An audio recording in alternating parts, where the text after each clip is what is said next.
Hi, and welcome to No Place Like It, a podcast of fictional homes. I'm your host, Talia Olick, and together we'll be exploring the ins and outs of imagined living spaces. Today, we're looking at the Powerhouses in succession. I promise there are no spoilers ahead, so if you haven't seen the show yet, I hope this episode convinces you to watch it for the first time. First off, the opening credits establish right away that this show will set living spaces and workspaces against each other. A series of shots flip between houses and offices, apartment buildings, and corporate high-rises until it ends with two views of a man's back, one at what looks like an outdoor family dinner, and the next and final shot of him in the office at a work meeting. This man is the patriarch and CEO Logan Roy, head of both his family and of his company. In fact, both company and family are so often thrown together that they really blur the lines between a home-work balance, which, as I've said before, is shown in the opening credits. There are a couple family events at Logan's apartment at the beginning of the show, but as the story progresses, there are less familial gatherings and more of using the apartment as an extra workspace. Logan has dinner with his banker at his personal home to discuss business, and several scenes feature some top executives conferring with the family in the study. When a former employee is doing a televised interview to discuss some wrongdoing at the company, the family gathers in Logan's living room to watch it. Even their summer house in the Hamptons is used as a corporate meeting place, with Logan gathering his family there, along with one employee, to discuss the possibility of selling his company, Waystar Royco. Logan doesn't have a single place where he sets a boundary between the business and the personal.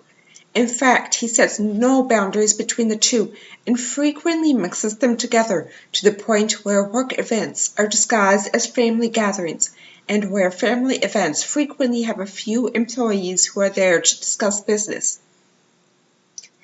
He treats other people's houses the same. When he goes to his son's ranch, he makes it a work visit, a photo op, so people will think the family is getting along. The Roys go to visit another family, the Pierces, who own their rival company, which Logan is hoping to acquire. He doesn't really discuss anything other than business and instructs his family to only behave in ways that will guarantee his business success. When they don't, he gets angry and yells at them to keep in line with his instructions. Logan is unable to allow this to be a pleasant and sociable event because he sees everything only for its capitalistic value and what it will do for him specifically, rather than allowing a house to be a home and letting others enjoy themselves. Logan also tries to dictate the terms of everything that is happening in his house. A good portion of the show involves people getting access to Logan, both as father and as CEO. At one point, a health issue keeps Logan at home, and his wife Marcia tells his kids that he's not up to seeing any visitors. His daughter Siobhan asks her fiancé Tom to go with her to visit Logan, at which point she's denied access. Later on, Siobhan, who is more commonly and appropriately known as Shiv, goes with Tom and her half-brother Connor to Logan's apartment to try to overpower their stepmother into letting them see Logan. While this might seem a simple matter of a sick man not wanting any visitors, there is an added element of control in Logan limiting others' access to him. When he doesn't want to talk to Shiv about something, he leaves the room and walks away from her. He rarely speaks to all of his kids at once, choosing instead to speak to them one at a time and denying the others a chance to know what's going on in their conversations, which then contributes to the distrust between his children and to their competition with each other. When Shiv and two of his sons, Kendall and Roman, approach him to confront him about a business move, he asks first to speak to Shiv alone, and when the other two refuse to leave, he then demands to speak to Roman alone. Again, the other two refuse to leave, recognizing that Logan chooses this one-at-a-time approach to keep his control over them. Similarly, at the office, he determines when others can or can't see him, making his great-nephew Greg wait to see him, and only allowing Greg in to get his tech expertise on a buffering video. Logan maintains power by controlling the access everyone else has to him. He also does so by establishing where they could see him, by never letting anyone else choose the location. Logan only goes to one child's house, and the house he chooses to go to is his oldest son Connor's ranch, all the way out in New Mexico. He doesn't ask Connor if he could go there, nor does he ask his other kids if they can meet him there. Instead, he tells them to meet him at Connor's ranch, and they seemingly have no choice but to go at his command. When Connor is in New York, Logan does not go to visit his place. In fact, besides Connor's ranch, Logan doesn't go to any of his children's homes. Instead, he summons them to his house when he wants to see them. At one point, Logan summons Kendall just to tell him he's an idiot for the business moves he's been making while Logan has been ill. Even when scenes take place outside of the home, Logan summons people to his office, room, suite, private jet seat, wherever he is, rather than going to them.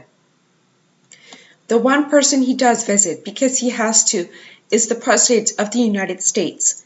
And when he doesn't get access to the President, he throws a fit, unable to stand the idea of anybody limiting his access to them.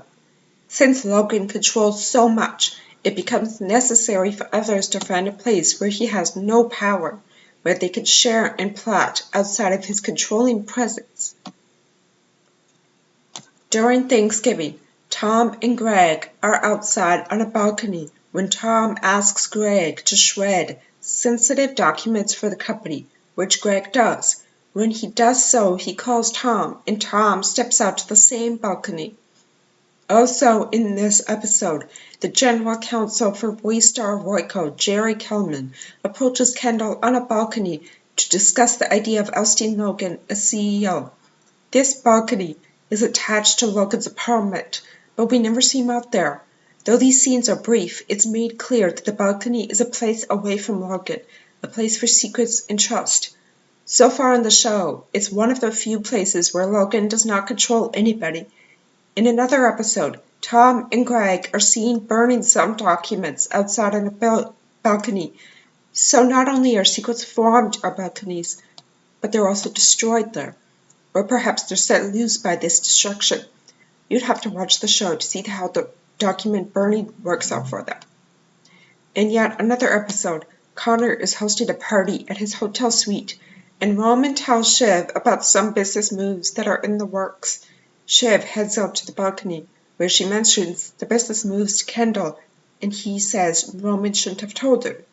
It's another example of a secret letting loose out on a balcony, but it also establishes all the balcony scenes thus far as being about what one knows and what they're going to do with that information.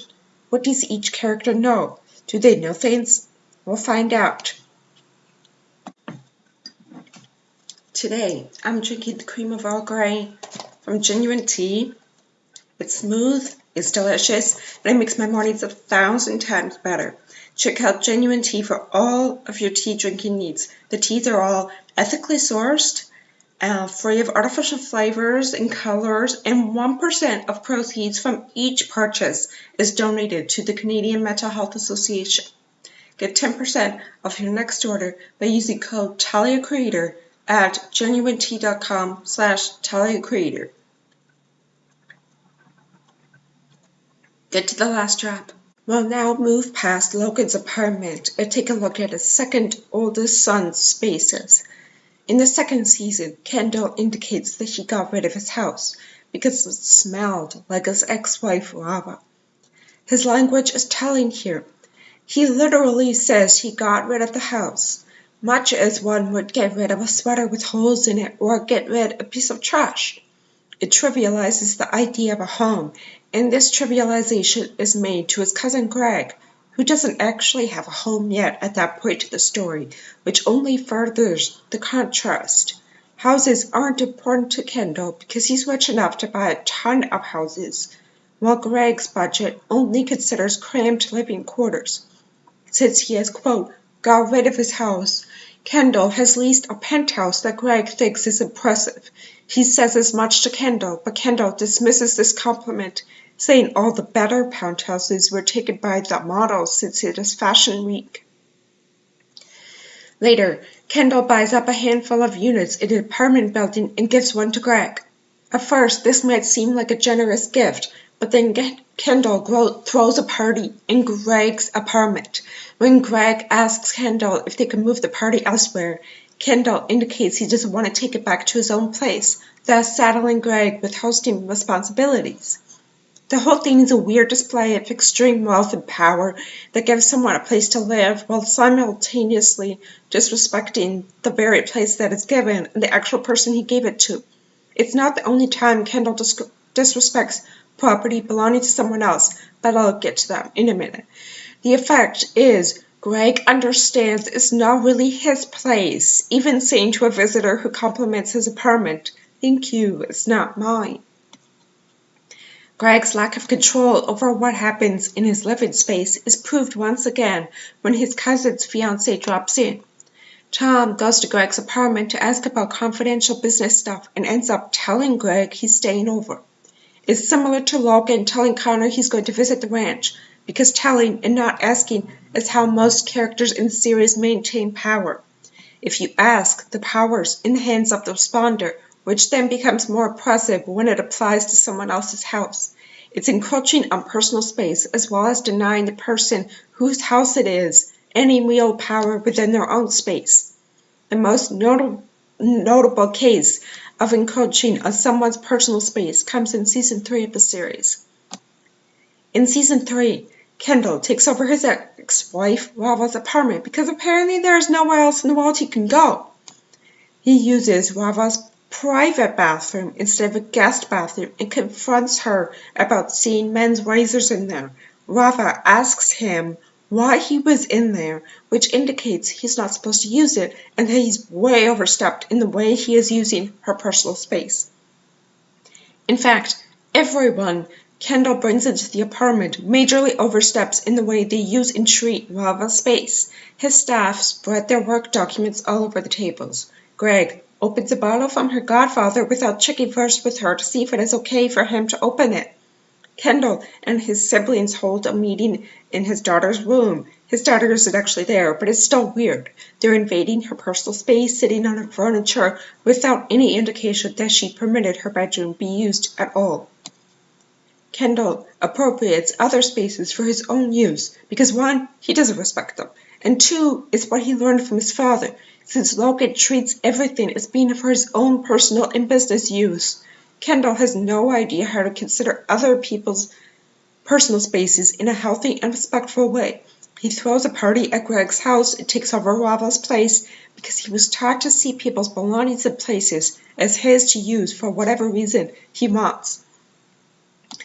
In succession, thus far, houses are seen by the Roy family as commodities and not as homes, as places to conduct business rather than to have warm family gatherings.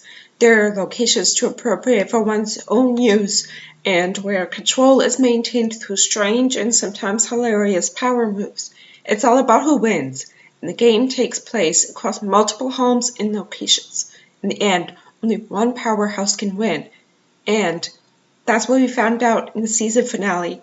Even though I wrote and recorded this podcast episode before the premiere, which aired on March 26th.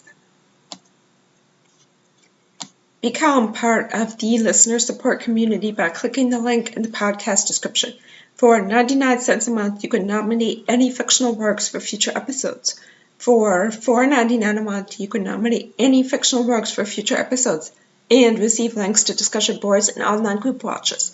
For $9.99 a month, you can nominate any fictional works for future episodes and receive links to discussion boards and online group watches, as well as get access to exclusive merch. In 2 weeks, we'll look at more examples of location appropriation in the delightful Jane Austen novel, Emma.